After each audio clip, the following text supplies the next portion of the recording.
Amigos, bienvenidos a una nueva transmisión más. Es un placer estar nuevamente con ustedes. Servidor Irving Rodríguez, transmitiéndoles desde su canal Pregonero Informa. Antes de irnos leyendo la información, si es de tu agrado, apóyanos con el like, compártela para que pueda llegar a más gente y se entere de esta información. De antemano te deseo que tengas un excelente inicio de mes. Nos encontramos ya a martes 1 de noviembre del 2022. De igual forma, un día para pasar en la medida de lo posible con la familia y recordar a los que desafortunadamente se nos adelantaron. Un día muy bonito, sin embargo sabemos que también todos los días están aquí, en nuestro corazón. Desafortunadamente estos 2 últimos años, mucha gente se nos fue, pero hay que agradecer, señores, que nosotros estamos aún de pie. Vámonos de lleno a la información, señores. El día de ayer vimos cómo el presidente de la República había exhibido, no sé si ustedes lo vieron, a Sergio Sarmiento, en donde estaba muy preocupado por el número de visitas que estaba haciendo a Badiraguato, en el que la oposición empezó a utilizarlo para decir que el presidente iba a visitar al crimen organizado. Ya vimos todo lo que se derivó de ello. Salió la senadora Lili Telles y empezaron a salir otros a decir que el presidente de la República ha pactado. Y por eso es mucha visita. En fin. Hablando de Lili Telles, no sé si recuerden ustedes a Viridiana Ríos, quien había hecho una columna en la que le llamó la poetisa del insulto, y también la señora se sintió ofendida y arremetió, pero le dieron en donde más le duele y simplemente la describieron de cuerpo completo. Pues no solamente le tocó a Lili Telles, de igual forma, en esta entrevista, dejó exhibido y le pega tremenda tunda a Sergio Sarmiento. Hablando de un tema muy interesante que es sobre la desigualdad, vean ustedes, y de estos multimillonarios en México, de la riqueza y la desigualdad. Para Sergio Sarmiento tal parece que las personas más pobres le tenemos envidia a los multimillonarios. Así tal cual lo dice y lo van a escuchar. Viridiana le pone tremenda tunda, hablando como debe de ser. El problema es que también, y hay que decirlo, señores, antes a estos multimillonarios, como se creían los todopoderosos, los que mandaban, pues se les condonaba tremenda cantidad de impuestos. Recientemente vimos cómo Ricardo Salinas Pliego acaba de pagar y todavía debe demasiado dinero, y aún así arremetió en redes sociales. Les duele, pero es lo justo. ¿A ustedes qué opinan? Vean por favor esto, que yo creo que les va a gustar porque demuestra realmente la clase de persona o cómo piensa Sergio Sarmiento. Y Viridiana le pone un tapadón de hocico. Escuchen. Creo que ahí es en donde sí comenzamos a tener ciertas diferencias, sobre todo porque cuando tú ves a los millonarios mexicanos, si bien no son los millonarios más grandes del mundo, sí lo son comparados con un país en donde el 48% de la población vive en pobreza. Más aún, si bien es cierto que tener millonarios no es necesariamente un problema, de hecho no lo es, todos quisiéramos que hubiera muchos millonarios. El problema es que cuando hay muy pocos millonarios y están demasiado concentrados, se impide la creación de otras fortunas, y eso es lo que hemos visto en México. En México, si tú miras a la lista de las empresas en el año 2000, de las mejores, de las top empresas, pues son prácticamente las mismas de hoy. Gracias, Viridiana. Sergio, ¿qué piensas de esto? Más allá de cuántos multimillonarios, si muchos o pocos, el tema central no es la concentración de la riqueza, y esa concentración, ¿es en sí misma un problema o tú la ves como un motor que puede servir para el crecimiento, para el desarrollo de un país? A ver, hay muchas razones por las que puede haber concentración de la riqueza. Cuando esta concentración de la riqueza es producto de monopolios, ya sea privados o gubernamentales, por supuesto que esto no ayuda a que las cosas vayan bien. Pero lo que nos dice la experiencia en realidad es que el problema real de una sociedad no es la desigualdad. sino la pobreza. La pobreza es un problema de dignidad. Cuando una familia es pobre, no tiene los recursos para darle alimento a sus hijos, servicios médicos, educación a sus hijos. La desigualdad es un problema de envidia. Bueno, el ingeniero Carlos Slim tiene 52.100 millones de dólares y yo, por supuesto, que no tengo ni siquiera una fracción de eso. ¿Me afecta a mí que él tenga tanto dinero? Por supuesto que no me afecta, sobre todo si consideramos que la mayor parte de sus recursos no es que tenga una alberca llena de dinero, sino que lo que tiene son fierros de telefonía, antenas de transmisión, tiene instituciones financieras, tiene minas, tiene constructoras, tiene productoras de cemento, pero lo que tiene son activos productivos y esto por supuesto no me afecta. Creo que tenemos que empezar a darnos cuenta de que el problema fundamental que tenemos como sociedad es la pobreza. Ese sí es un problema de dignidad humana y la desigualdad es un simple problema de envidia y pues la verdad me parece tonto siquiera concentrarse en ese tipo de problemas. Bien, Sergio, sin embargo, hay varios economistas que desde hace ya algunos años vienen insistiendo en el tema de la desigualdad. Viridiana, ¿qué contestas a esto que dice Sergio? Él dice, el problema es la pobreza, el problema no es la desigualdad. Quienes ven la desigualdad como pobreza, como un problema, más bien se están enfocando en una cuestión de envidia. O ellos mismos, quizás, no sé si esto quisiste decirnos, Sergio, o ellos mismos tienen envidia de los ricos. No sé si por ahí va el planteamiento, pero ¿qué contestas a esto, Viri? Bueno, Hernán, la desigualdad es un problema porque crea pobreza. Creo que pues incrementalmente se ha generado una cantidad ya muy importante de evidencia que muestra que el gran problema de la desigualdad es que en los países en donde existe se vuelve más difícil salir de la pobreza, se vuelve más difícil crear empleos productivos y se vuelve también más difícil tener empresas que crezcan. Y eso es lo que vemos mucho en México. En México vemos a las grandes empresas acaparando la mayor parte de los contratos, tanto públicos como privados, y dejando en una desventaja también a las empresas pequeñas.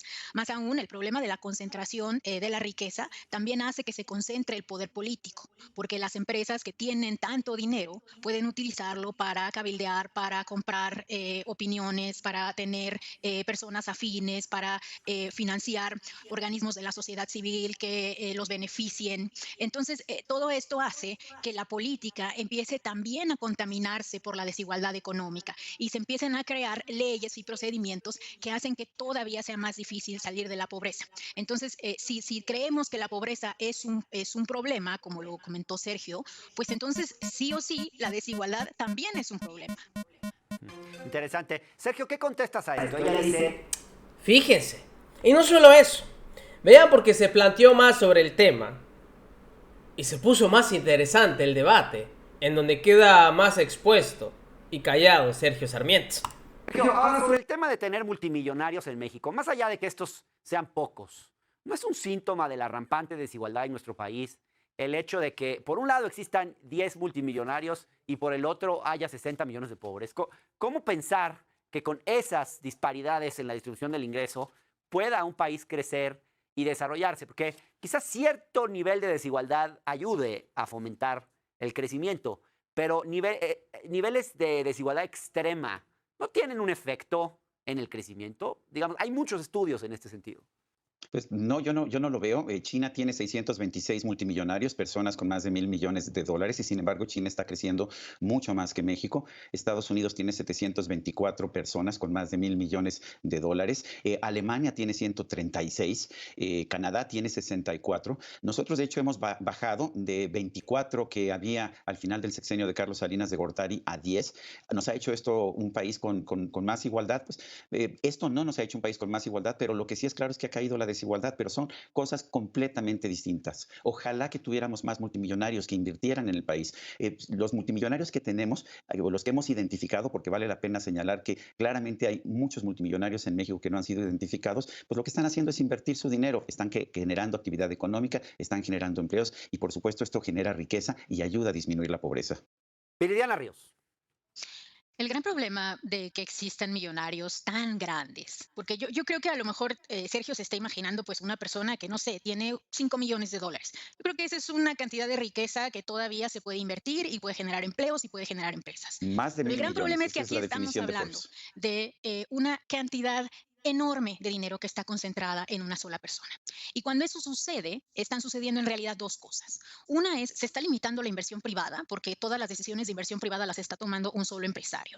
Y dos, se está limitando también la inversión pública, porque ese empresario no está contribuyendo lo suficiente con el erario público. La razón por la cual nosotros vemos concentración de riqueza en gran medida se debe a la imposibilidad del sistema fiscal para lograr cobrar lo justo a personas que tienen estas cantidades de fortunas. Lo que nosotros vemos en México es que una persona que gana 56 millones de pesos al mes paga prácticamente la misma tasa de impuestos efectiva que una persona que gasta 23,000 pesos.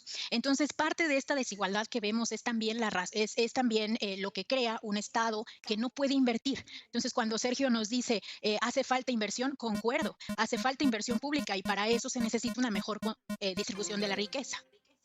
Claro. Ahora, quizás la pregunta que habría que hacernos es, ¿qué hacer para reducir la desigualdad? Suponiendo que la desigualdad es un problema y que hubiera acuerdo en esto, pero en fin, Viri escribe en un reporte que realizó con Oxfam sobre desigualdad y corrupción que las irregularidades en el gasto social, el que contribuye a reducir la desigualdad, son 20 veces mayores que en el gasto destinado a otras tareas. En ese sentido les preguntaría, ¿sería el combate a la corrupción una manera correcta de reducir la desigualdad? ¿Tiene alguna razón el presidente cuando dice que con el ahorro que se puede lograr combatiendo la corrupción se puede destinar más recursos a programas sociales, por ejemplo? ¿Tiene razón el presidente cuando asocia la corrupción al tema de la desigualdad? Sergio Sarmiento. Bueno, yo no veo ninguna relación. El presidente dijo que combatiendo la corrupción iba a encontrar 500,000 millones de pesos. No sé dónde los ha encontrado, no los ha encontrado, no los hemos visto. Dice que ya en su gobierno ya no hay corrupción. La verdad es que yo no veo que haya desaparecido la corrupción en este gobierno. La corrupción es, por supuesto, un fenómeno que debilita a cualquier economía porque no da certeza, porque en una economía con certeza puedes tener un mayor crecimiento económico y una mayor inversión, pero no tiene nada que ver esa corrupción con el número de multimillonarios. Y a propósito, Viridiana, yo utilizo la definición de Forbes, que es lo que estamos usando, ¿no? $1,000 millones, no 5 millones de dólares. Bueno, hay 10 multimillonarios según la lista de Forbes en México, había 24 antes, hay 10, y sin embargo, pues tiene muchos más Alemania, tiene muchos más Suecia, y sin embargo, no por eso tienen más corrupción. No tiene nada que ver una cosa con la otra. Son simples juegos. Y en el caso de Oxfam, es una organización que se dedica a combatir la desigualdad por una razón, porque esa es la razón por la que recibe fondos. Va con la gente, les pide dinero para combatir la desigualdad y de esa forma pues gana su dinero, ese es su negocio y simple y sencillamente no ha demostrado ni Oxfam ni ninguna otra organización que disminuir la desigualdad vaya a generar o más crecimiento económico o lo que para mí es más importante, vaya a disminuir la pobreza. ¿Qué contestas, Viridiana? Quiero contestar con un ejemplo, porque me parece que hay un error en tratar de pretender que al crear millonarios se estará reduciendo la pobreza, porque no es así. Tú puedes crear muchos millonarios y aún así tener a la gente sumergida en una profunda pobreza. Y eso es lo que vemos en la Ciudad de México. Aquí en la ciudad en donde vivimos, es una ciudad donde hay muchos millonarios. De hecho, pues la gran mayoría de los millonarios de Forbes viven en esta ciudad, los mexicanos, o si no, viven en Monterrey. Esto hace que la Ciudad de México, a nivel internacional, sea la tercera ciudad del mundo que más millonarios tiene en comparación con su población. Ahora, ¿esto qué ha hecho por la Ciudad de México? Pues muy poco, porque los cinturones de pobreza de la Ciudad de México todavía existen, porque cerca del 40% de la población en la ciudad vive en pobreza. Es falso el tratar de pretender que el crear más millonarios redistribuye la pobreza, y de hecho ya hay mucha también evidencia económica sobre el tema. En los años 80 existía un concepto que se llamaba Trickle Down Economics, que pues implicaba que al crear millonarios pues inmediatamente se beneficiaba el resto de la población. La realidad es que hoy ese concepto pues ya ha sido pues prácticamente erradicado de los libros de texto y nos hemos dado cuenta de que crear millonarios no necesariamente beneficia al resto. Bien, déjenme ir a un corte y vamos a seguir hablando de desigualdad después de esta. Estamos de vuelta en el Octágono, una mesa de debate con Sergio Sarmiento y Viridiana Ríos. Estamos discutiendo sobre si hay una relación entre desigualdad y corrupción. Y ahora, por supuesto que la corrupción no es el único tema cuando hablamos de desigualdad. Otro tema que podríamos tocar es el aumento del gasto público y el cobro de impuestos. Sobre esto quisiera recuperar un fragmento de un artículo de Viridiana Ríos de la semana pasada que dice lo siguiente. Dice, los ricos mexicanos viven en un paraíso. Pagan menos impuestos que los ricos de Argentina, Chile, Perú, Uruguay y la República Dominicana. Viri, ¿Por qué no nos explicas qué quieres decir con esto y hacia dónde ibas con este planteamiento? Bueno, hay muchos estudios comparativos para tratar de comprender cuántos impuestos pagan como proporción de su ingreso las personas que están en el 1% más rico o incluso en el 10% más rico.